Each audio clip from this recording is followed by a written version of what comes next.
Hey guys, I'm back. I wanted to show you pack 19 of the Millennium Falcon, which is mostly done. Um, there's a big part I haven't done yet, and I'll explain why here in a little bit. Um, the biggest thing we did, as you can see, is we got the interior mounted, the cargo hold that I'd done much earlier in the build. We got that mounted.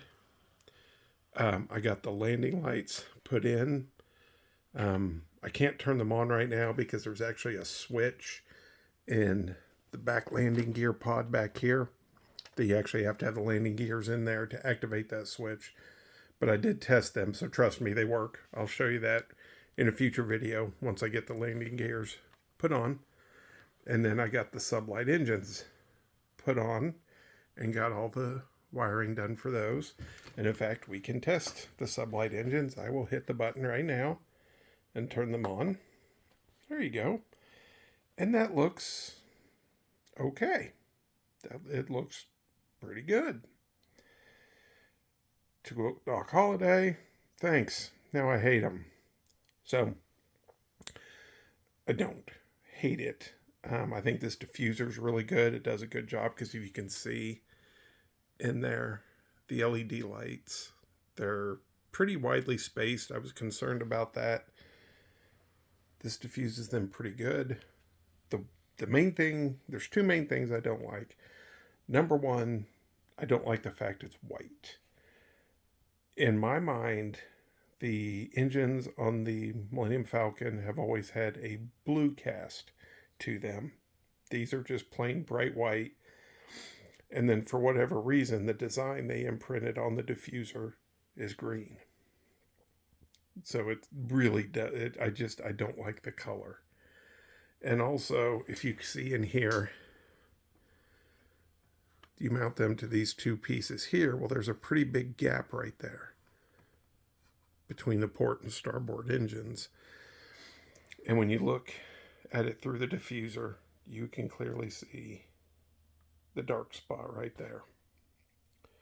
So I looked around online and I ended up going on Amazon. And the first thing I found was this. It's called EL rope light. And I thought, I've heard of EL rope light before. I've seen people use it on the Back to the Future DeLorean build. And I thought that would be perfect. I don't know how it works, but within this tube, there's like a filament in there that's a steady LED light. It's not like the individual LED panels like you see here. That would be perfect. The other thing I had to find is the connection on the EL rope light. As you can see, is a USB. And these are GTX connections. Let me turn these off. So, I went on a website. I did some searching.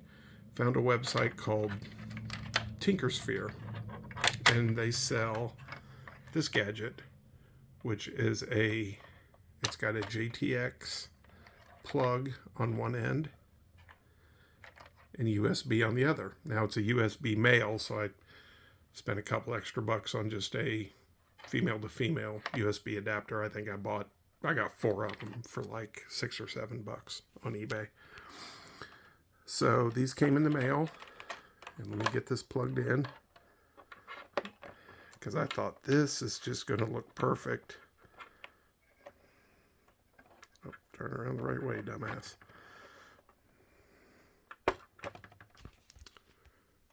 And then let me get this plugged in.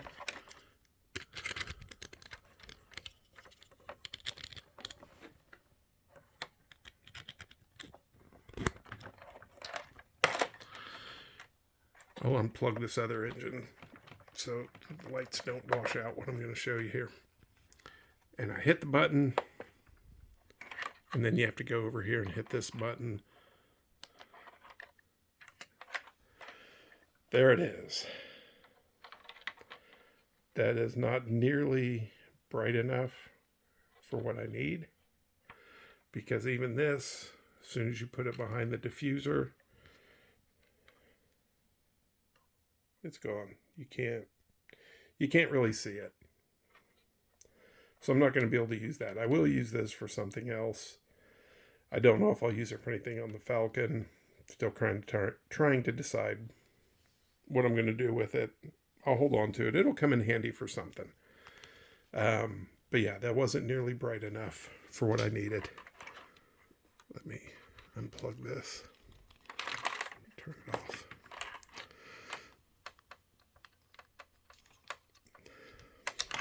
So I went back on eBay, and now I knew what I was looking for. I wanted an LED strip light that I could get in a blue tint that had a much higher concentration of LED panels on it. So I found this stuff here. It's almost as solid as the EL rope light. I say almost, but let's plug this in.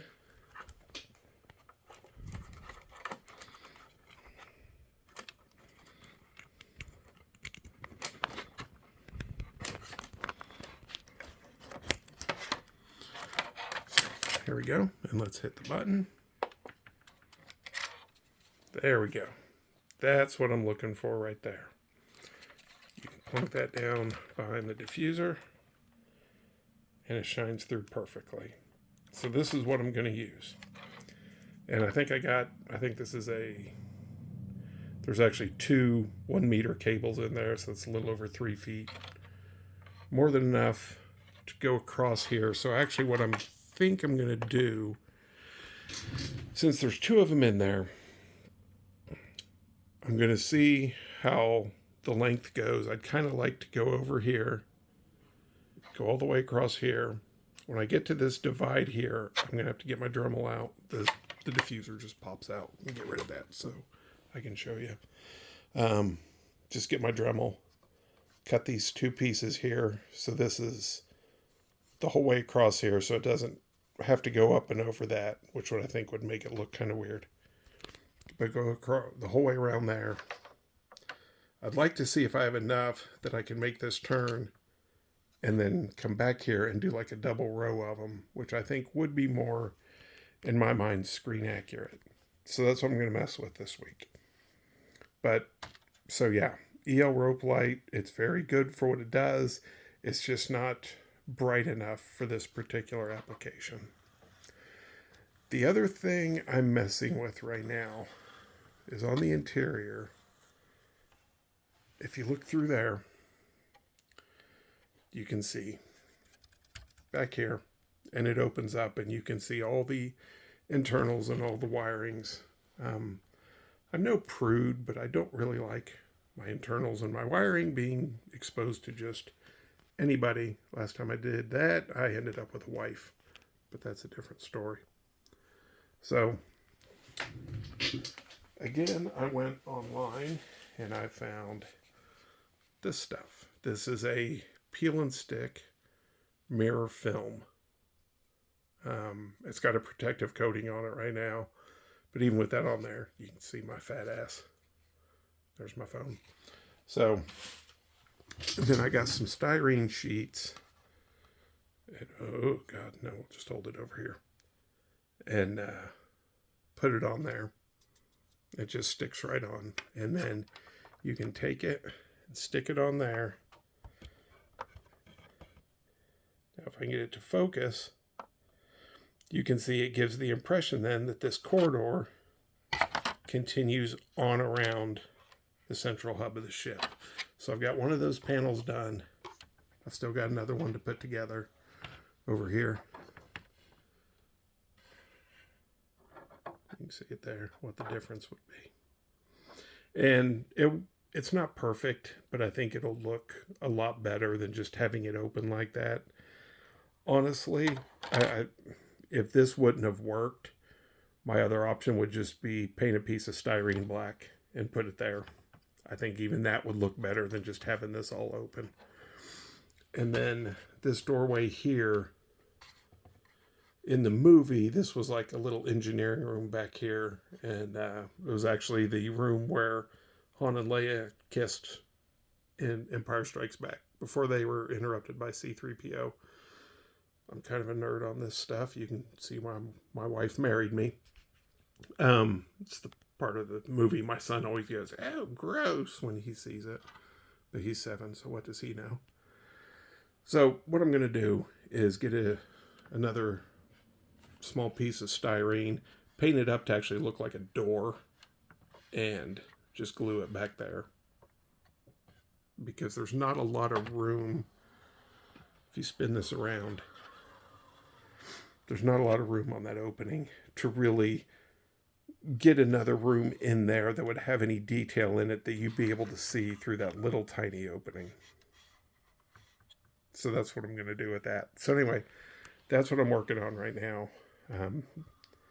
I said Pack 19 was mostly done. The big thing I did not do yet, because I'm still doing this extra stuff, is you're supposed to get the mandibles put on the front. Once you do that, it's not real steady because they're just held on at the bottom.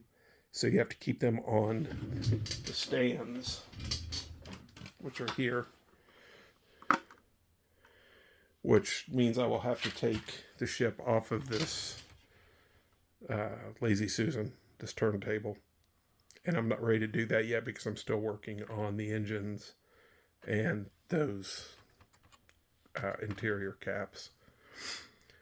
But we're getting there. But I wanted to get this sorted out first. But I just want to make a video and show you guys what the engines look like prior to my modification on it. And then I'll do another video after I get this modification done and show you so you can see the difference. So, but anyway, that's what I've got for now. And as always, thanks for watching.